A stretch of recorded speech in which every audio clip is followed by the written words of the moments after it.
एक इन्वेस्टर थे जिसने हमारे से 5 लाख से शुरू किया था।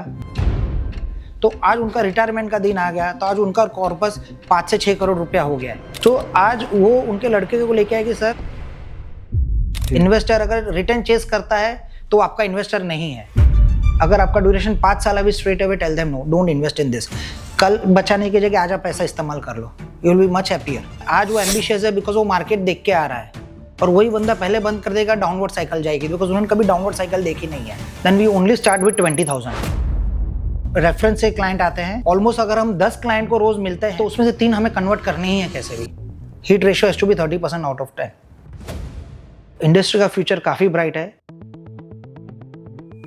सिप बुक और बढ़ेगी। ओनली थिंग इज के MFD रास्ते पे कम है। They have to go on the road and fight for the business. गुरु मंत्र सर कुछ नहीं है, खाली उनकी सोच जो है उन्हें आप मैप करोगे, उनके लेवल्स पे जाके बात करोगे और उनकी फील्ड जो है वो समझ पाओगे तो वो कन्वर्ट होते ही है। I have to understand what he is looking for instead of what I want to give it to him. So अगर वो 10,000 डालना चाहता है तो मैं 10,000 से उसे कंफर्ट लेवल देना चाहूंगा, मैं उसे ज्यादा पुश नहीं करूंगा। इन्वेस्टर जितना हमें सिखाते चला गया, हम उससे ही सीखते गए। आप जितना पेशेंस डेवलप करोगे ये लाइन में, उतना आपका ग्रोथ होगा। सी सेल्स आप कहीं भी कर लोगे, बैक ऑफिस है, ऑपरेशन आपका स्ट्रांग नहीं रहेगा, सर्विस आप इन्वेस्टर को दे नहीं पाओगे, तो इन्वेस्टर आपके पास रहेगा नहीं। सर फर्स्ट 50 करोड़ के लिए तो उसे पहले एक इन्वेस्टर बेस बनाना पड़ेगा, उनको रेगुलर मिले। आपके जो आइडियाज है आप दीजिए, जो आप इंस्टीट्यूशन को मिलते हैं, फंड मैनेजर को मिलते हैं, उनसे शेयर कीजिए। Ask them to review that portfolio. Operation cost has to be very low in this business and you have to scale up this business. Initially अगर कोई नया MFD है, they should start with 3 to 4 people and then धीरे धीरे वो team grow करे। Around 10 to 15 people is more than enough. Initial stage पे बहुत दिक्कतें आई होगी, तो कैसे हैंडल किया और क्या दिक्कतें थी जो आपको लगता है कि अगर किसी ने गाइड किया होता या मुझे किसी ने समझाया होता तो मैं अच्छे से हैंडल करता?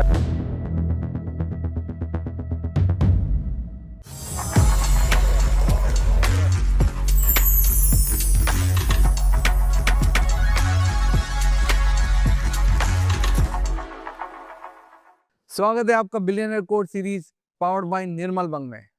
आज के जो हमारे गेस्ट हैं, उन्होंने अपने बिजनेस की शुरुआत घर घर पोस्ट कार्ड भेजकर करी और उसका रिजल्ट आज उनके पास में 31,000 क्लाइंट्स है, 1200 करोड़ का AUM है। ज़्यादातर MFDs अपने क्लाइंट्स को नंबर से कन्विंस करते हैं, परंतु ये नंबर से नहीं, नए नज़रिए से कन्विंस करते हैं। He uses mind mapping. क्या है माइंड मैपिंग, जानते हैं अनोल मर्चेंट जी से, उनकी कहानी, उन्हीं की जुबानी। स्वागत है अनोल जी आपका बिलियनर कोड सीरीज में। तो आप 23 साल से इस बिजनेस में हैं, जरा पीछे के दिनों में जाते हैं और आप अपनी शुरुआत के दिनों को याद करेंगे और बताएंगे कैसे स्टार्ट किया आपने MFD बनने का सफर। Thank you for having me over here. I have completed my graduation in 1999, and then I did my management. I did my international business management. So कई चीज बोलते हैं ना, एक्सीडेंट अच्छे भी रहते हैं जी। So ये by accidental I'm into this business. I wanted to do a foreign trade and import export business, but somewhere it could not materialize. Then I pursued my general management and I ended up in this business. So at that time I just saw कि IPO broking काफी institutionalize हो चुका था जी, और ये upcoming था mutual fund distribution. सो वो line में एक्सेप्टेंस लेवल ज़्यादा नहीं था, तो धीरे धीरे पहले बॉन्ड बेचना शुरू किया, आपके NCDs थे, IPOs थे, side by side mutual fund का शुरू किया। जैसे जैसे एक्सेप्टेंस आना शुरू हुआ वैसे वैसे हम करते गए। तो म्यूचुअल फंड में इंट्रोड्यूस कैसे किया आपने, खुद ने स्टडी किया उस वक्त कैसे? We were looking at a different product. तो वो टाइम पे मार्केट में एज अ इन्वेस्टमेंट प्रोडक्ट काफी इन्वेस्टमेंट प्रोडक्ट्स थी नहीं जी, तो एक नई प्रोडक्ट आई थी म्यूचुअल फंड। हमारे लिए भी नई प्रोडक्ट थी कि ये mutual fund as a product है क्या। जी, तो वो टाइम पे बोला गया था कि भैया ये रिटेल प्रोडक्ट है, कैपिटल मार्केट में आप डालते हो तो इसके थ्रू डालते हो तो रिस्क कम रहता है। तो तभी तो कुछ समझ में आया नहीं था। तो तभी हम करीब 10 आदमी को रोज मिलते थे, तो conversion rate was very zero. और उसके बाद वापस मिलना शुरू किया, हम खुद समझे। तो उसके पहले हमने खुद ने डालना शुरू किया कि भैया ये प्रोडक्ट है क्या, हाउ डज इट वर्क। क्योंकि वो टाइम पे तो यही था कि भैया आपको फाइनेंशियल मार्केट में आना है, तो आपने डायरेक्ट स्टॉक मार्केट से ही शेयर लेना है या आईपीओ के थ्रू लेना है। कैपिटल मार्केट में म्यूचुअल फंड के थ्रू आप एंट्री कर सकते हो, वैसे कोई वो पता ही नहीं था, मतलब वो पिची नहीं थी उसको। वो पीछे नहीं थी। हाँ। सो धीरे धीरे हमने खुद डाला, हमने महसूस किया, हमने फिर हमारे वो टाइम पे फिजिकल सर्टिफिकेट्स आते थे, जी। तो फिजिकल सर्टिफिकेट्स हम लैमिनेट करके इन्वेस्टर को हमने खुद दिखाना शुरू किया। जब हम जाते थे तब दिखाते थे, देखिए हमने ये डाला हुआ है, और साइड बाय साइड वो टाइम पे रेट पेपर में रेट आते थे। तो उस वक्त भी इतनी स्कीम्स होती थी ये सब? वो टाइम पे इतनी स्कीम्स नहीं रहती थी। हाँ हाँ। वो टाइम पे म्यूचुअल फंड इतने थे ही नहीं। एप्पल म्यूचुअल फंड था जो बिरला ने टेक ओवर कर डाला, आईटीसी का था, आईटीसी का था जो फ्रैंकलिन टेम्पल्टन ने टेक ओवर कर डाला। गिने चुने 4-5 म्यूचुअल फंड थे। आसान था, मतलब प्रोडक्ट के रिलेटेड इतना जारगन नहीं था। था from the distributor point of view, but from the investor point of view it was very difficult to convince him to invest in this product. बिल्कुल नया था, सब कुछ नया था। नया था, एक्सेप्टेंस लेवल नहीं था, उन्हें समझ ही नहीं आ रहा था कि भैया हिस्टोरिकल रिटर्न्स नहीं थे। हिस्टोरिकल रिटर्न्स नहीं थे कि ये हमें रिटर्न कैसे देगा। जी। हम डालेंगे तो वो वही पूछता था कि भैया लिस्ट होने पे इसका भाव क्या खुलेगा। जब भी म्यूचुअल फंड में लिस्ट होने पे आपको आईपीओ के जैसा वेरिएशन नहीं मिलता है। तो उस वक्त डिफिकल्ट था समझाना किसी को म्यूचुअल फंड में, जब म्यूचुअल फंड के बारे में लोगों को नॉलेज नहीं था, या आज एक नया इन्वेस्टर है बिल्कुल जो यंग है और जिसको म्यूचुअल फंड के बारे में इन्वेस्टर नॉलेज है, तो उसको आसान है समझाना? डिफिकल्ट वो टाइम पे था, डिफिकल्ट आज के टाइम पे ही भी है। तो दोनों में क्या डिफिकल्टीज डिफरेंस क्या है? वो टाइम पे इंफॉर्मेशन नहीं था, मैच्योरिटी नहीं थी। आज इंफॉर्मेशन है मगर स्टिल मैच्योरिटी नहीं है। बिकॉज आज कोई भी नया इन्वेस्टर आता है, उसे यही लगता है कि भैया इसमें डालो, कल से रिटर्न आना शुरू हो जाएगा। तो माइंडसेट तो वही है, रिटर्न इंस्टेंट चाहिए उन्हें। They don't have a patience. Mutual fund is a product which works with a patience and over a period it will generate a return. जी। तो कैसे फिर आप, जैसे नया फ्रेश कोई क्लाइंट आता है, उसको किस तरह से आप ये कन्विंस करते हैं कि लॉन्ग टर्म है, ये सब है, मतलब पूरा मैपिंग जिसे बोलते हैं, माइंड मैपिंग कैसे करते हैं उसको? म्यूचुअल फंड में डालने से पहले हम उनका बैकग्राउंड एनालिसिस करते हैं कि भैया आपका नेट होम टेक पे सैलरी कितना है। उसके बाद वो बोलते हैं कि फॉर एग्जांपल हमारा 2 लाख रुपया है। देन वी आस्क कि भाई आपके उनके पर्सन आपके लोन कितनी चल रही है, एक्सपेंस कितना है। फिर से इसके आई कैन 50,000 के बाद I can invest around 1,50,000। Then we only start with 20,000 because हमें पता है कि भैया आज वो एम्बिशियस है बिकॉज वो मार्केट देख के आ रहा है। जी। और वही बंदा पहले बंद कर देगा, डाउनवर्ड साइकिल जाएगी बिकॉज उन्होंने कभी डाउनवर्ड साइकिल देखी नहीं है। सो वी स्टार्ट विद 20,000 और पहले हम बोलते हैं कि भैया आपको ये 5 से 7 साल डालना है और 10 साल तक होल्ड करना है। और यू स्टार्ट ट्रेइंग कि आपको एक डाउनवर्ड साइकिल देखने मिले मार्केट में। That is the first time you will realise कि after that what will the bounce back in your investment. तो ऐसे आपके पास में अभी जैसे आप बोल रहे हैं 31,000 क्लाइंट्स है, तो कितने क्लाइंट्स है जो ऐसे 5 से 10 साल पुराने हैं और मतलब होल्ड करके रखे? I think more than 60% I've got clients which are very old and they are holding their investment. अच्छा। तो उनको मतलब कोई फर्क नहीं पड़ता है मार्केट ऊपर जा रहा है या जैसे बहुत प्रॉफिट हो रहा है, या मार्केट जब एकदम से नीचे जाता है, बोले यार हमने कर लिया होता अच्छा, ऐसा कुछ फर्क नहीं सर, पड़ता? मार्केट की वॉलेटिलिटी का फर्क सबको गिरेगा। वो फोन करते हैं कि मार्केट नीचे गया तो हमारा रिटर्न कितने नीचे गया। सो जब हम बोलते हैं कि सर आपने डाला था 10 रुपए में या 15 रुपए में, आज उसकी वैल्यू है 60-70 रुपीज़, ऊपर में उसकी 80 थी, आपकी 70 है। सो वो रिटर्न में जो वेरिएशन है, यानी नफ़े में नुकसान जो बोलते हैं, वो हम समझाते हैं और उन्हें ये पता है कि भैया ये रिटर्न ओवर द पीरियड आया है। सो इतनी volatility within this years they have already started taking into it. जी। तो अभी आप जैसे फोकस क्या रहता है, एसआईपी पे रहता है, लमसम पे रहता है, या डेट प्रोडक्ट, मतलब आपका मेन जैसे क्या? एसआईपी अच्छा, तो कैसे करते हैं, मतलब एसआईपी में कुछ है आपका स्ट्रेटेजी, या जो भी आया भाई आप कर लो एसआईपी? नहीं, कोई भी ऐसा कर लो नहीं। एसआईपी में स्ट्रेटेजी है कि अगर आपने एक्स अमाउंट डालना है तो we break up into 4 to 5 schemes just for the diversification point of view and we ask them to hold for 7 to 10 years. और वो ड्यूरेशन में उनको एसआईपी में वेरिएशन 3 साल के बाद ही दिखेगा। पहले 3 साल तो हम बोल के रखते हैं कि आपको कोई रिटर्न दिखने वाला नहीं है। So from that angle don't see your portfolio on a daily basis. If you want we can analyze on a yearly basis, पर ऑन अ 3 साल तक आपको वेरिएशन आपके रिटर्न में मिलने वाला ही नहीं है। जितना आप लंबा रखोगे उतना आपको फायदा मिलने वाला है। It's more of a mind mapping. 10% is when they come, 10% is fundamental, 10% is market analysis when they come, and they come with the intention कि भाई हमें एक एग्रेसिव चाहिए, हमें एक हाइब्रिड चाहिए। सो वो एनालिसिस में हम यही समझाते हैं कि भैया आप एग्रेसिव लो, हाइब्रिड भी लो, मगर आपका अगर ड्यूरेशन 10 साल है तो ही आप इसमें आओ। अगर आपका ड्यूरेशन 5 साल है, straight away tell them no, don't invest in this. कल बचाने की जगह आज आप पैसा इस्तेमाल कर लो, you will be much happier. तो मतलब लेकिन अभी 10 साल का लंबा पीरियड होता है, तो उसको होल्ड कराने के लिए मतलब ऐसा तो नहीं हो सकता कि वो कुछ भी नहीं निकालने के लिए अभी ज़रूरत पड़ रही है, तो फिर कैसे आप उनको कन्विंस कैसे ज़रूरत तो इन्वेस्टर को कभी भी गिरती है, जी, इश्यू वो नहीं है। इश्यू ये है कि जब भी ज़रूरत गिरती है, उस ज़रूरत के हिसाब से when they come back, we have to tackle from that mindset. At that time, I have to forget what I am thinking. Right, I have to get into his shoes to understand what is his requirement. जी, So to match their requirement, somewhere हम थोड़ा उनको redemption करवा देते हैं। But then again we tell them कि अगर ज़रूरत है तो, वरना आपके पास अगर बैंक एफडी रहती है which is non growing asset, तो आप उसमें से पहले निकालिए। बिल्कुल। और ये जैसे आपने इतने 31,000 इन्वेस्टर यूनिक इन्वेस्टर है आपके पास में, तो कैसे एक्वायर किया? मतलब कोई इस तरह, क्योंकि आप सिंगल मैन आर्मी हो, आपके पास बैकएंड की टीम है, बट अदरवाइज सेल्स के लोग नहीं है, तो किस तरह से आपने एक्वायर किया? क्या strategy? For the early starting we used to write a post card. Okay, post card से हम हाथ से लिख के घर पे भेजते थे एड्रेस पे। पोस्ट कार्ड का आइडिया ऐसा था कि जो पर्सनल टच मिलता है, जब आदमी खुद लिखा हुआ पढ़ता है, तो उसको एक फील आती है। देन पोस्ट कार्ड का मुझे धीरे-धीरे लगता है नए बच्चों को तो मालूम भी नहीं होगा नए पोस्ट बच्चे कार्ड को तो क्या आज के दिन में पता ही नहीं, पोस्ट कार्ड वो क्या व्हाट्सएप चीज़ पे देखते हैं या जी, ईमेल देखते हैं जी। ज़्यादातर। तो आप फिजिकल पोस्ट कार्ड भेजते थे? फिजिकल पोस्ट कार्ड पहले बैठते थे। फिर वो जनरेशन चेंज होके we used to publish one magazine, okay, newsletter. फिर वो भी न्यूज़लेटर का जनरेशन चेंज हो गया, अभी टेक्नोलॉजी बेस हो गया। So now it's more on a technology, that is we send WhatsApp और ईमेल। तो उससे क्या मतलब, जैसे आप पोस्ट कार्ड भेजते थे तो उससे क्या रेस्पॉन्स आता था? आदमी पोस्ट कार्ड लेके ढूँढ के एड्रेस लेके आता था कि सर ये स्कीम क्या है? आपने अच्छा। क्या लिखा है हमें समझाइए। ओके, सो मतलब वो ऐसा टाइम था। वैसा टाइम था। आज ऐसा टाइम है कि हम रेफरेंस से क्लाइंट आते हैं और हम ऑलमोस्ट अगर हम 10 क्लाइंट को रोज मिलते हैं जी, तो उसमें से 3 हमें कन्वर्ट करनी ही है कैसे भी। Hit ratio has to be 30% out of 10 by default. बहुत अच्छा रेशियो है। तो कैसे मतलब आप ऐसे स्पेशल क्या कन्विंस करते हैं? गुरु मंत्र क्या है?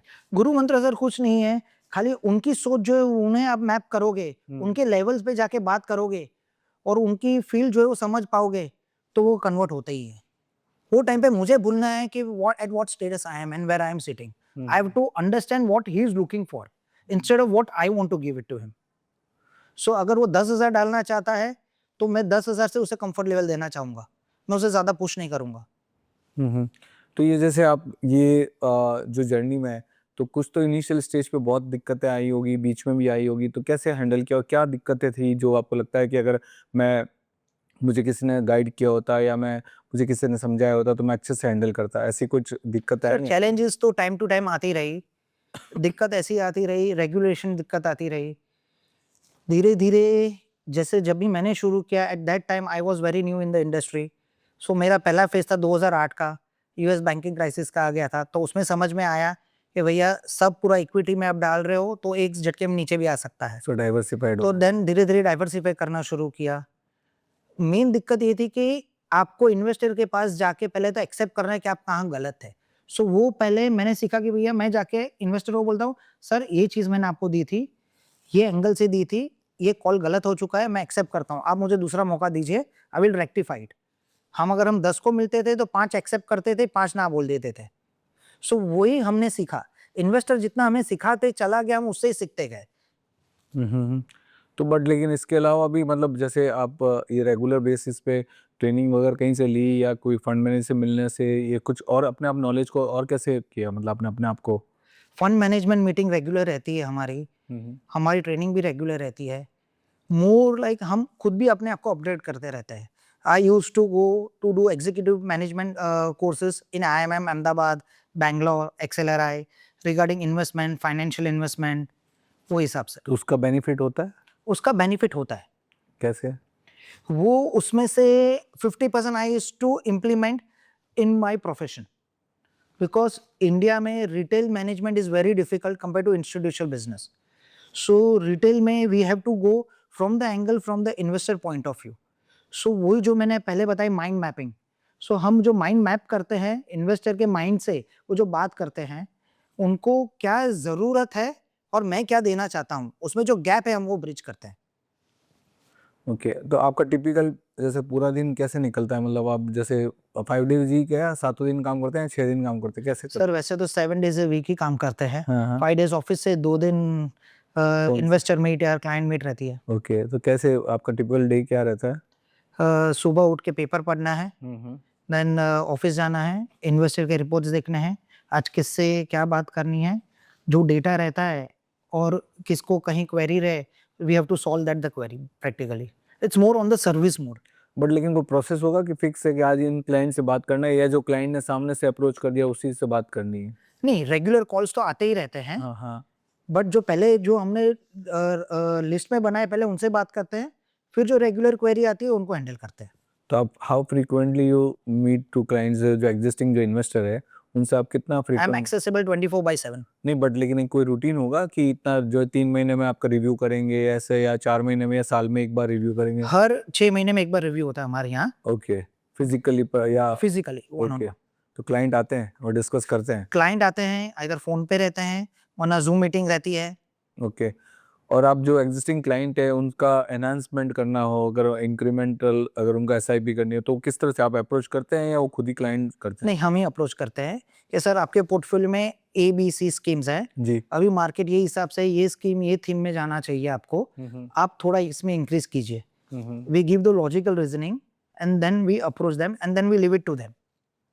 तो आप जब स्टार्ट किए थे तब आपने नहीं सोचा होगा ना क्या ये 1200 करोड़ पे पहुंचेंगे, तो कुछ आइडिया था कि कैसे, मतलब 1200 करोड़ तक पहुंचने का कोई सफर आपने सोचा था, या ऐसे ही आगे, और अब आगे का क्या विचार है आपका?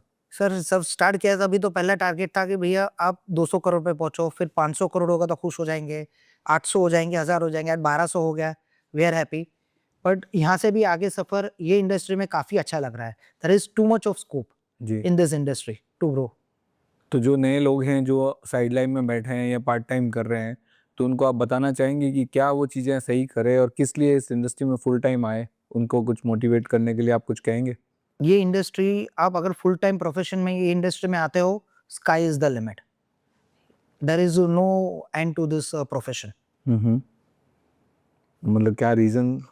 सर रीजन ये एक ही है कि इसमें आपको you are grounded to the financial market, world market. आप इसमें you are got first access to the institution also.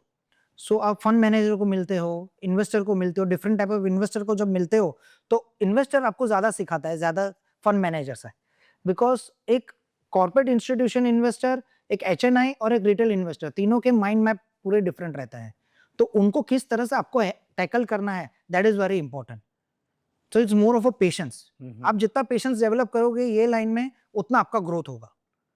तो बट पेशेंस के मामले में जैसे 3 साल हो गए, अगर किसी का एक सब्सटेंशियल नहीं बन रहा है AUM, पर अभी घर भी चलाना है, तो कैसे उसको, उस सिचुएशन को कैसे टैकल करे वो? सर डे वन से अगर आप आपके इन्वेस्टर के साथ क्लियर हो, जैसे मैंने पहले ही बात की कि भैया आपने 5 साल और 5 साल चालू रखना है और 10 साल तक होल्ड करना है, तो इन्वेस्टर आपके पास आएगा नहीं। तो that is a mind mapping what you have to do from day one.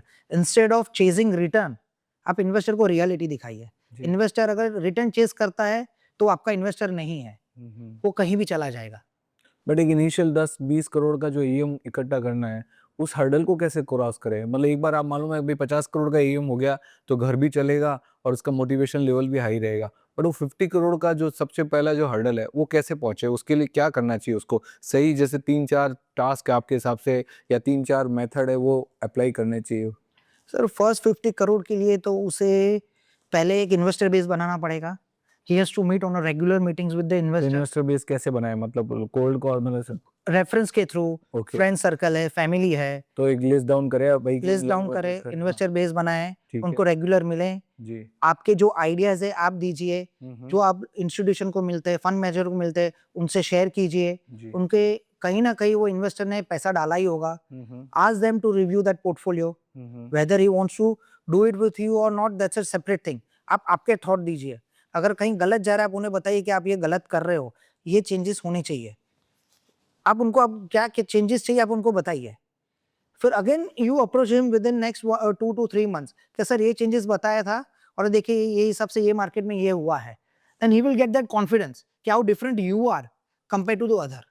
बिल्कुल बिल्कुल, मतलब आप कह रहे हैं कि रेगुलर आप टच में रहो, आप उनके साथ में आइडिया शेयर करते रहो, फीडबैक लो, और आप उनको बताओ कि भाई मैंने आपको बताया था उसका ट्रैक रिकॉर्ड ये है, Right. तो ऑटोमेटिकली कॉन्फिडेंस आएगा और उससे होगा। और उसके अलावा आपको लगता है और कुछ ध्यान रखना चाहिए? सर ये लाइन में जितना पर्सनल टच रहेगा उतना आपका ग्रोथ रहेगा। सो मुलाकात और बात। मुलाकात और बात ऑन अ रेगुलर बेसिस। बिल्कुल बिल्कुल। शायद वो कई चीज़ ऐसी होती है कि इन्वेस्टर आपको अपने इतने पर्सनल टच हो जाते हैं कि आपके उनके बच्चे की शादी में बुलाते हैं, हाउस वार्मिंग में बुलाते हैं, तो वो जो पर्सनल टच है वो छूटता नहीं है। कई बार ऐसा हुआ है कि ओल्ड इन्वेस्टर है जो सीनियर सिटीजन हो गए, उन्होंने हमारे यहाँ उनके सेकंड जनरेशन को आगे बताया कि भैया इन्होंने मुझे ये ग्रोथ तक पहुंचाया, आपको इसके साथ काम करना है। तो ऐसी कोई बड़ी स्टोरी याद है आपको जिससे जो इतना? सर ऐसी तो बहुत सारी स्टोरियां हैं, हाँ, करने बैठेंगे तो टाइम निकल जाएगा। पर एक आधी कोई शेयर करिए अगर हाल में है तो। हाल में तो एक इन्वेस्टर थे जिसने हमारे से 5 लाख से शुरू किया था जी।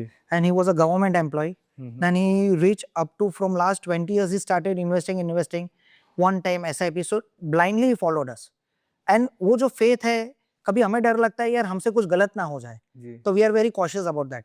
तो आज उनका रिटायरमेंट का दिन आ गया, तो आज उनका कॉर्पस 5 से 6 करोड़ रुपया हो गया है। सो आज वो उनके लड़के को लेके आए कि सर बेटा मैं रिटायर हो चुका हूँ, ये जो कॉर्पस है और आपका इंजीनियरिंग का जो हुआ है वो इनके थ्रू हुआ है, अपना घर का लोन भी इनके थ्रू भरा गया है। बहुत जबरदस्त तो फील आती होगी। बहुत जबरदस्त फील आती है, वो जो कॉन्फिडेंस आता है इन्वेस्टर का, वो सबसे अच्छा कॉन्फिडेंस है कि भैया आप इनका हाथ नहीं छोड़ना। वो बोलते हैं कि मैं मेरे लड़के को लाया हूँ, आप इनको पकड़ के रखना, इनको गाइड करना जिस तरह आपने मुझे गाइड किया है। तो जैसे इन्वेस्टर की सेकंड जनरेशन आ रही है, आपकी सेकंड जनरेशन भी इस बिजनेस में आने वाली है? मेरी सेकंड जनरेशन भी आएगी ये बिजनेस में। और जो आपके साथ में जो लोग हैं, मतलब आप जिस जो जुड़े हुए हैं, मतलब एम्प्लॉयज़ वगैरह, तो उनको आप क्या किस तरह से मतलब सेल्स में यूज़ करते हैं, बैक एंड में करते हैं? और नए जो नए एमएफडीज़ है उनको कितना ऑप्टिमम एक बैक ऑफिस होना चाहिए, सॉफ्टवेयर होने चाहिए, क्या चीज़ के सेटअप के लिए मिनिमम रिक्वायरमेंट क्या होनी फॉर द नए एमएफडी के ग्रोथ के लिए आपका बैक ऑफिस काफी स्ट्रांग होना चाहिए। सी सेल्स आप कहीं भी कर लोगे, बैक ऑफिस या ऑपरेशन आपका स्ट्रांग नहीं रहेगा, सर्विस आप इन्वेस्टर को दे नहीं पाओगे, तो इन्वेस्टर आपके पास रहेगा नहीं। बिकॉज लास्ट 5 साल में डिमांड काफी बढ़ चुकी है, जी। इन्वेस्टर अब इंफॉर्मेशन गैप कम हो चुका है। बिल्कुल। सो इन्वेस्टर को ऑन अ रेगुलर बेसिस आप मिलो ना मिलो, आप रिपोर्ट भेजते रहो या आप क्या करना चाहिए क्या नहीं करना चाहिए, आप उनको इन्फॉर्मेशन देते रहो कि मार्केट में क्या हुआ है। जैसे ट्रेड वॉर हुआ तो उसमें कौन कौन से सेक्टर में इफेक्ट आएगा, आपके इन्वेस्टमेंट में कहाँ कहाँ इफेक्ट आएगा, आपको कहाँ कहाँ चेंजेस करने चाहिए, किस तरह आपको अपग्रेड करना चाहिए, वो आपके बैक ऑफिस अपग्रेड करके उनको देती रहेगी। That is much better. बिल्कुल बिल्कुल। और उसके अलावा स्टाफ के कोई सब्सटेंशियल नंबर, मतलब ऐसा कि इतना तो मिनिमम होना चाहिए, या वो खुद ही वन मैन शो बने इनिशियल में और फिर बाद में जरूरत हो तो रखे? नहीं सर, इनिशियली अगर कोई नया एमएफडी है, they should start with 3 to 4 people hmm and then धीरे धीरे वो टीम ग्रो करे। हम्म I think around 10 to 15 people is more than enough because this business is not a high scale business. Ji. Operation cost has to be very low in this business and you have to scale up this business. जो अभी नए products आ रहे हैं जैसे, तो आपको क्या लगता है कि ये, और जो जिस हिसाब से इंडस्ट्री में एसआईपी बुक बढ़ रहा है और इन्फ्लो हो रहे हैं, लोगों का अवेयरनेस बढ़ रही है सिप के बारे में, तो आपको क्या लगता है नेक्स्ट 5 साल में क्या इस इंडस्ट्री का फ्यूचर क्या है, और कितने नए एमएफडीज को आना चाहिए इस इंडस्ट्री में? इंडस्ट्री का फ्यूचर काफी ब्राइट है, सिप बुक और बढ़ेगी। हाँ। ओनली थिंग इज के एमएफडी रास्ते पे कम है, जी। They have to go on the road and fight for the business because जितने एमएफडी आप देखोगे they are still in the category of around 50 to 100 crores. They have to grow beyond 100 crores. बिल्कुल। आज भी around 1 lakh plus MFD registered रहेंगे, हाँ। पर आपके ज्यादातर 50 से 100 करोड़ के ईवीएम में ही है। अबाउ 500 करोड़ टू 1000 करोड़ में हार्डली 100-150 एमएफडी है। जी। सो वो जो ग्रोथ है वो ग्रोथ काफी है, हम्म। पर एक ही है कि एमएफडी को खुद को बिलीव करना पड़ेगा ये बिजनेस के लिए कि बिल्कुल। भैया I can do this and I will survive this. And about the new products like SIF वगैरह, आपको क्या लगता है फ्यूचर है एसआईएफ का? SIF is a very good product launched by the regulator. It will pick up slowly and gradually because आज के दिन में इन्वेस्टर ने म्यूचुअल फंड प्रोडक्ट ही आज एक्सेप्ट करना शुरू किया है ओवर द पीरियड, तो उसे SIP समझ में आ रही है, उसे वन टाइम म्यूचुअल फंड के डाइवर्सिफाइड प्रोडक्ट्स भी समझ में आ रहा है। SIF लॉन्ग शॉर्ट जो प्रोडक्ट है वो थोड़ा कॉम्प्लिकेटेड प्रोडक्ट है, वो नेक्स्ट 2-3 साल में पिकअप होगा। Thank you very much. आपसे बात करके बहुत अच्छा लगा, और हमारे ये जो इनिशिएटिव है इसके बारे में आपको कुछ कहना है? आप बहुत अच्छा इनिशिएटिव कर रहे हो, बहुत अच्छा प्रोग्राम चल रहा है। You should get more and more MFD in this so they will understand what is the scope of this business and why they should include the second and third generation in this business. बिल्कुल, thank you sir, thank you very much. Thank you, sir.